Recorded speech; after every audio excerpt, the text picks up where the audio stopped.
Hi friends, welcome to my दुजा। आज हमारे साथ है डॉक्टर मिताली गोलेचा और हम लोग उनके साथ डिलीवरी रिलेटेड क्वेश्चंस का एक सीरीज कर रहे हैं। तो आज का नेक्स्ट क्वेश्चन आता है, नॉर्मल डिलीवरी ये होता क्या है? ये सब लोगों को पता है, बिकॉज हर एक को ना बस वही चाहिए, बस कुछ भी करा दो, तुम लोग नॉर्मल डिलीवरी करवा दो डॉक्टर, तो तुम एकदम बहुत अच्छे इंसान। But at the same time याद रखो, जैसे हम लोग बोलते हैं कि स्टिचेस है या स्कार है या कट है, ये सीजर में भी है, ये नॉर्मल डिलीवरी में भी है। यस, उसका पोजीशन अलग है, उसका जो लेंथ है वो अलग है, और उसका रिकवरी प्रोसेस भी अलग है। सो आज हम लोग जानेंगे नॉर्मल डिलीवरी का जो स्कार होता है उसका हीलिंग कैसे होता है, उसको कितना समय लगता है, कुछ कॉम्प्लिकेशंस है क्या, और माँ को कौन सी चीजें संभालनी चाहिए। Let's get to know about all this things. Yes doctor Mitali, ये नॉर्मल डिलीवरी का स्कार कंपलसरी है क्या? No, not at all. Basically हम लोग ऐसे जाते हैं कि नॉर्मल डिलीवरी का जो स्कार है वो एक दो होते हैं। It's intentional and unintentional. अभी इंटेंशन किसका? तो पेशेंट का नहीं, डॉक्टर का। So unintentional scar is basically a tear. Okay, it's a normal thing. जब बेबी का हेड फोर्सफुली नीचे आता है, अगर वहां पर जगह कम है मदर के लिए, तो it tears the thing, right? तो यस, एंड ये टीयर जो है वो मोस्ट कॉमनली 6 o'clock डायरेक्शन में, मतलब टुवर्ड्स द एनस जाता है, right? And if it involves the anus, it becomes complete perennial tier and it is something which is stressful. Potty की जगह उसके को बहुत अंदर फिर सीवियर तकलीफ हो सकती yes, उसके अंदर फिर रेक्टोवेजाइनल फिस्चुला, एनल इनकॉन्टिनेंस, ये सारी चीजें हो सकती है। मतलब क्या कि स्टूल्स पर पेशेंट का कंट्रोल ना रहे, या फिर स्टूल्स कभी कभी वजाइना में से बाहर आ जाए because of that tract form between vagina and rectum. तो that is something which is serious. फिर सेकेंड चीज एक होता है टीयर नियर द यूरेथ्रा, मतलब 12 o'clock, मतलब जहां पर यूरिन का जगह होता है, यूरेथ्रा, वहां पर। फिर है। उसमें again you will have problems in the urination and everything. फिर कभी कभी लेटरली टीयर हो सकता है, जहां से ब्लीडिंग हो सकती है, जिसकी वजह से एक्सेस ब्लीडिंग, जिसको हम कहते हैं पोस्टपार्टम हेमरेज आफ्टर डिलीवरी, वो हो सकता है। सो ये होता है tear which is unintentional scar of normal delivery, right? Right. But ये प्रिवेंट करने के लिए डॉक्टर्स एक चीज करते हैं which is called episiotomy, which is basically doctor one doctor खुद जो मदर का जो बेबी का आउट होने का एरिया होता है, जिसको हम बल्वा कहते हैं, पेरिनियम कहते हैं बेसिकली, वहां पर एक कट देते हैं विच इज यूजुअली मीडियोलेटरल, मतलब हॉरिजॉन्टल से 30 डिग्रीज एंगल पर कट लिया जाता है, ओके। इधर ऑन राइट और ऑन लेफ्ट साइड। सो ये बेसिकली अराउंड 2.5 to 4 सेंटीमीटर का एक कट होता है, एंड इसमें सिंपली मसल्स, कुछ मसल्स एंड स्किन वगैरह कट होता है, and it is very very easy to heal. And basically this is to protect the vital structure, mainly the anus and the other structures, जिसकी वजह से वो damage ना हो, और जहां हमको कट चाहिए सेफ एरिया में, वहां पर कट हो जाए। सो ये जो चीज है, ये नॉर्मली फर्स्ट टाइम जिनकी डिलीवरी होती है उनमें ज्यादा करके लगता है, बिकॉज ऑब्वियसली स्पेस उतना नहीं होता। बट इसमें अभी न्यू कॉन्सेप्ट ये है कि पहले it was considered a part and parcel of normal delivery, मतलब हर नॉर्मल डिलीवरी में स्पेशली फर्स्ट टाइम जिसका होगा उसको ये चीज रहेगी, ऐसे समझते थे। कंपलसरी। यस, बट अभी इसकी भी गाइडलाइंस चेंज हो गई कि you need not take this thing for every delivery. मतलब आप फर्स्ट टाइम डिलीवरी में भी ये बिना लिए आप कर सकते हो। इनफैक्ट पेशेंट को ये चीज के लिए अभी हमको कंसेंट देना पड़ता है कि मेरा इपिजियोटमी लो, you are allowed to do this, जैसे सिजेरियन का कंसेंट देना पड़ता है। पहले के टाइम में ऐसा नहीं था, डॉक्टर्स बिंदास ले लेते थे, बट नाउ हम लोग जब नॉर्मल डिलीवरी का कंसेंट लेते हैं उसमें इसका भी लेके रखते थे, बिकॉज दिस इज इमरजेंसी। हाँ, तभी जैसे डॉक्टर को सही लगेगा, it will be done. Yes, so doctor को अगर जजमेंट आया लेना है तो फिर हम ले लेंगे। So this is episiotomy, and it's very good for healing and really prevents major complications. Does it damages आपके वजाइना के एरिया को permanently? No no, not at all. As I said, it's very safe. ये permanent damage ना हो इसीलिए लेते हैं। Okay.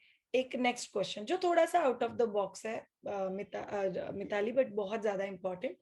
There lot of people feel कि अगर नॉर्मल डिलीवरी का स्टिच लिया गया है तो it will affect their sexual performance और sex life. So is it something like this? Nothing like this. Obviously, initially जब तक आपके stitches heal नहीं होते हैं, you cannot have a normal sex. It will pain, it will some, but after like 2 to 3 weeks वो completely heal हो जाता है, and you can have your normal sex life. There is no problem with it. Very important. अब आते हैं healing के लिए. क्या नई मदर कुछ कर सकती है जिससे उसका हीलिंग प्रोसेस थोड़ा फास्ट हो जाए या अच्छे से हो जाए? फास्ट इज बेसिकली हीलिंग जो है इसका जो नॉर्मल डिलीवरी का जो वुंड होता है एपिजियोटमी, इसका 7 to 10 डेज में हीलिंग चालू होता है एंड लाइक 21 डेज में ये हीलिंग कंप्लीट हो जाता है. And most of the times इसके जो स्टिचेस होते हैं वो सेल्फ अब्सॉर्बिंग होते हैं, मतलब आपको स्टिचेस निकालने की जरूरत नहीं पड़ती. रेयर केस में अगर नॉन अब्सॉर्बिंग सुचर किसी रीजन से लिया है तो 6-7 डेज पर निकाल लेते हैं. ओके. एंड ये हीलिंग के लिए आपको मतलब बेसिकली ये जो वुंड है दिस इज लिटिल पर्टिकुलर, क्योंकि वो ऐसी पोजीशन पर है कि you have to take special care with your sitting and everything. तो इसमें आपको बेसिकली ये करना है कि ये जो वुंड होता है ये ओपन वुंड होता है. सिजेरियन का वुंड जो होता है उसको ड्रेसिंग की जाती है proper, it's on the abdomen. But ये जो होता है ये आपके नियर एनस वुंड होता है, आपके वजाइना के पास में वुंड होता है. सो इसको कोई ड्रेसिंग नहीं करी जाती है. What you Yeah, what you have to do is, main thing is you have to keep this area dry. Like every time you go for washroom, you have to clean it with Dettol and cotton simply. उसको dry होने दो and उसके बाद में apply some antiseptic ointment or powder. Maybe betadine, neosporin जो भी market में आपके पास available है, you can apply. At least 3 to 4 times a day आपको कम से कम ये करना है. फिर उसके बाद में अगर आपको उसमें पेन है तो आप मैग्नीशियम सल्फेट का सोल्यूशन आता है वो आप अप्लाई कर सकते हो, या फिर आप आइस पैक्स लगा सकते हो, या फिर गर्म सेक भी दे सकते हो. आप पेन के लिए आप दे सकते हो. अगर और बहुत पेन हुआ तो एक आधी पेन किलर की टैबलेट आप ले सकते हो. But mobility is very important. मतलब you have to walk at least और do some basic exercises, kegels exercises, breathing exercises, वो सब आपको करना है. But one very important thing जो पेशेंट्स गलती करते हैं कि पेशेंट्स पालथी मार के मतलब क्रॉस फोल्ड्स करके बैठ जाते हैं, वो आपको अवॉइड करना है. यू शुड नॉट, म्हणजे आपण ज्याला मराठीत म्हणतो मांडी घालून बसू नये, आपण ओके. स्ट्रेट रख के बैठना है आपको. How will at least breast feeding? Breast feeding has no problem. You can do it in lying down position. Pillow लेके आप पैर स्ट्रेट रख के पिला सकते हो, वो कोई प्रॉब्लम नहीं. Lovely. So all basic of you, as a doctor, what she's trying to tell, कोई भी ऐसा पोजीशन मत लो जिससे वो जगह तुम लोग एक्सेस स्ट्रेच करते हो. इसमें स्ट्रेच हो जाए. आप फोल्ड करके बैठ सकते हो, आप चेयर पे बैठ के ब्रेस्ट फीडिंग करवा सकते हो, सो के ब्रेस्ट फीडिंग करवा सकते हो, and it goes really good. One more thing Mitali, लेकिन आपको डाइट आपका अच्छा रखना है फॉर एनी हीलिंग, एंड आपको सप्लीमेंट्स प्रॉपरली लेने हैं. आयरन, कैल्शियम जो भी डॉक्टर्स प्रिस्क्राइब करते हैं वो आपको अच्छे से लेना है. Okay. Sorry, I have one thing. इसमें एक बहुत कंफ्यूजन होता है कि बहुत सारे पेशेंट्स ऐसे आ जाते हैं कि हमारे टाके खुल गए नॉर्मल डिलीवरी के वगैरह. तो इसमें होता क्या है ना, वुंड जो होता है वो ओपन होता है एंड उसके जो स्टिचेस होते हैं ना वो 7 to 10 डेज में अब्सॉर्ब हो जाने लग जाते हैं, मतलब स्टिचेस गायब होना शुरू हो जाते हैं. बट वुंड कंप्लीटली हील होता है 21 डेज में. तो उस स्टिच अब्सॉर्ब होने का पेशेंट को ऐसे लगता है कि हाँ टाके तो खुल गए, अभी कैसा भरेगा, अभी तो नहीं भरेगा. बट ऐसा नहीं होता है, बिकॉज द वुंड इतना डीप नहीं होता. स्टिचेस अपना काम शुरुआत में कर लेते हैं जो उनको करना है, और उसके बाद में थोड़ा सा जो गैप होता है वो बॉडी अपने आप 21 डेज तक हील कर लेती है. ओके. सो वो है ही नहीं, कुछ कनेक्शन ही नहीं कि खुल जाना, Exactly. खुल गया. So that's not there. तो वो एक मिथ है, वो मिसकंसेप्ट है लोगों का. नथिंग लाइक इनफैक्ट एक और चीज मिताली जो हम लोग भी बोलते हैं कि नॉर्मल डिलीवरी का जो स्कार होता है उसकी अगर आप लोग कांस्टेंट बैठ के ब्रेस्ट फीडिंग करते हो तो एट टाइम्स वो भी पेनफुल हो सकता है. तो आप लोग किसी टर्किश टॉवेल या किसी चीज का रोल का यू बना के उसके ऊपर अगर दोनों हिप्स रख के बैठते हो तो even that can help to create that counter pressure नहीं क्रिएट होता है. तो it's better and ease of you sitting. तो आप लोग वो भी 100% ट्राई कर सकते हो. एक लास्ट चीज मिताली, क्या नॉर्मल डिलीवरी में भी ये कॉम्प्लिकेशन होता है कि वहां पे पस हो जाना या वहां पे खून निकलना या वहां पे कोई तकलीफ होना, ऐसा कुछ पॉसिबिलिटी है? ऐसी पॉसिबिलिटी किसी भी वुंड में हो सकती है श्रेया. मतलब any wound you have on your body, वो नॉर्मल डिलीवरी का है, सिजेरियन का है, आपको किसी चाकू से किचन में कुछ नाइफ से कट जाए, ये किसी भी चीज में हो सकता है. It depends on कि how you care about take care of that wound.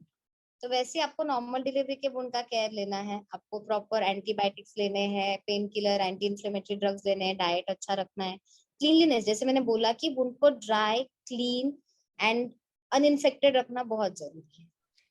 Very important. इनके बोलने में बहुत इंटरनल चीजें हैं Mama's. Changing your sanitary pads timely, her bar washroom potty जाते हो तभी वो एरिया ड्राई अप करना, अच्छे हाइजीनिक प्रोडक्ट यूज करना, मतलब ऐसे ही क्रीम खुला पड़ा हुआ है, क्रीम बाहर निकला हुआ है, पाउडर प्रॉपर्ली नहीं रखा हुआ है, like that we cannot do. The next thing that you have to take care of the water that you use clean water that is there inside Yes. your bathroom. कपड़े धोया हुआ पानी या किसी और चीज के लिए यूज किया हुआ पानी और not suppose to be using. तो ये सब चीजें बहुत बेसिक है और बहुत ज्यादा इंपॉर्टेंट है। तो स्कार्स के लिए चीजें यूज करो and take care of yourself. ये कोई परमानेंट चीज नहीं है, टेम्पररी है, हील हो जाएगा and you are back to normal. By the way Mitali, I didn't had episiotomy. मेरा फर्स्ट डिलीवरी में एक स्टिच था और second delivery was without episiotomy. So I know the recovery was also fast, but my doctor was like second है और आप मेरा बच्चा भी 2.6 kg का ही था, so it was pretty easy for it to just come out. So thank you so much all of you. Normal delivery में भी वुंड होता है, पहला बात ये समझ लो, और उसमें भी थोड़ा बहुत तो दर्द इन्वॉल्व है. So be absolutely okay and relax. Thank you so much. See you all in next segment and bye.